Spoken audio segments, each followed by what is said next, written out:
21 जुलाई 1969 यह दिन दुनिया में एक हिस्टोरिकल मूवमेंट था, क्योंकि इस दिन किसी इंसान ने पहली बार चंद्रमा की धरती पर कदम रखा। और नील आर्मस्ट्रांग के चंद्रमा पर कदम रखने के बाद नासा ने बैक टू बैक अगले 3 सालों में लगभग 1 दर्जन लोगों को मून पर उतार दिया। तो फिर आज ऐसा क्या हो गया नासा को, जो अपने future moon mission Artemis mission को बहुत ही धीरे धीरे आगे बढ़ा रहा है।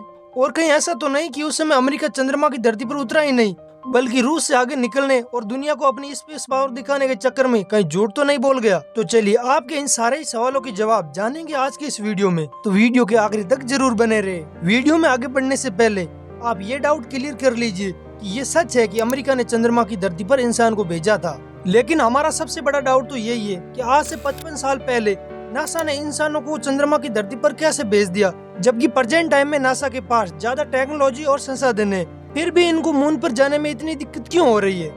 तो देखिए, इस सवाल का कोई एक आसान उत्तर नहीं है जो मैं फटाफट दे दूं, लेकिन ये धन, राजनीति और जरूरतों पर निर्भर करता है। तो चलिए पहले हम इसकी शुरुआत पैसों से करते हैं। हाँ, ये सच है कि उस समय अपोलो मिशन बहुत ही सफल रहा था, लेकिन ये मून मिशन बहुत महंगा था, क्योंकि नासा उस समय पूरे अमेरिका देश के बजट का लगभग 5% हिस्सा खर्च कर रहा था, और उनमें से आधे से ज्यादा पैसे तो सिर्फ अपोलो मिशन पर खर्च हो रहे थे।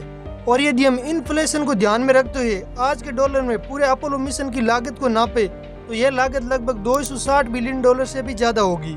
वहीं इसकी तुलना में आज नासा के पास कुल देश के बजट का लगभग आधा % से भी कम हिस्सा है, और अमेरिका ने फ्यूचर मून मिशन आर्टेमिस पर केवल 90 बिलियन डॉलर ही खर्च किए हैं। तो फिर आप खुद ही सोचिए कि एक तरफ वो अपोलो मिशन था जिसके लिए नासा ने 260 बिलियन डॉलर का खर्च किया था, वहीं दूसरी तरफ मून मिशन आर्टेमिस है जिसके लिए सिर्फ 90 बिलियन डॉलर का ही खर्च हो रहा है। तो फिर आप खुद ही समझ सकते हैं कि जब नए मून मिशन पर कम पैसे खर्च करेंगे तो भी टेक्नोलॉजी में प्रोग्रेस भी धीरे धीरे ही होगी। लेकिन अमेरिका के लिए सिर्फ पैसों की बात नहीं है जिसकी वजह से ये मिशन धीरे धीरे आगे बढ़ रहा है, क्योंकि यहाँ पर राजनीतिक कारण भी जुड़े हुए हैं। आखिर ये नासा के मून मिशन में राजनीति कहाँ से आ गई? तो देखिए, 1960 के दशक में अमेरिका स्पेस कंपटीशन में था, क्योंकि रशिया द्वारा साल 1961 में पहली बार इंसान को अंतरिक्ष में भेजने के बाद पूरी दुनिया रूस की तरफ चली गई। वहीं दूसरी तरफ अमेरिका के पास सिर्फ एक ही रास्ता बचा था, वो था कैसे भी करके रूस से पहले अमेरिका चंद्रमा पर इंसान को भेज दे। और उस समय अमेरिका की जनता भी नेताओं के फेवर में थी, क्योंकि वो भी चाहती थी कि नासा कैसे भी करके इंसान को रूस से पहले चांद पर भेज दे। लेकिन जैसे ही अमेरिका ने 21 जुलाई 1961 को एस्ट्रोनॉट को चंद्रमा की धरती पर भेजा, तो इसके बाद लोगों का इंटरेस्ट तुरंत खत्म हो गया और नासा का फाइनेंस भी कम हो गया,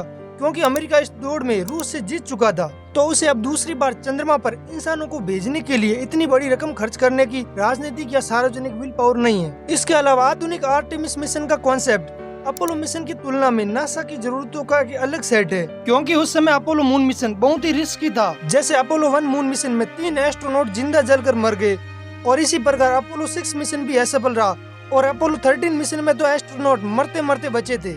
एवं उस समय नासा ने अपोलो मून मिशन के लिए बहुत ही ज्यादा पैसों का खर्च किया था, क्योंकि यह मिशन चंद्रमा की धरती पर कुछ घंटों के लिए ही रुका और वहां से नॉर्मली सिंपल से चंद्रमा के सबूत इकट्ठे किए और वापस धरती पर आ गया। वहीं दूसरी तरफ नासा का आर्टेमिस मिशन पूरी तरह से अलग लक्ष्यों के लिए डिजाइन किया गया है, क्योंकि इसमें एस्ट्रोनॉट 1 सप्ताह तक चंद्रमा की धरती पर रुकेंगे, जिसके लिए उन्हें अधिक भोजन, पानी, ईंधन और वैज्ञानिक डिवाइस की जरूरत होगी। वहीं दूसरी तरफ 1960 के दशक में अमेरिका का अपोलो मिशन से एक ही टारगेट था कि कैसे भी करके स्पेस कंपटीशन में रूस को पछाड़ना है। इसलिए अमेरिका ने अपोलो मून मिशन के लिए बहुत ही ज्यादा पैसों का खर्च किया था। इसके अलावा आर्टेमिस मिशन का उद्देश्य केवल इंसानों को चंद्रमा पर भेजकर उन्हें वापस लाना नहीं है, बल्कि इनका मुख्य उद्देश्य चांद की धरती पर स्थायी मानव कॉलोनी बसाना है। और अब तो आप जान ही गए होंगे कि नासा अपने मून मिशन आर्टेमिस में इतनी देरी क्यों कर रहा है। तो चलिए बस आज की वीडियो में इतना ही।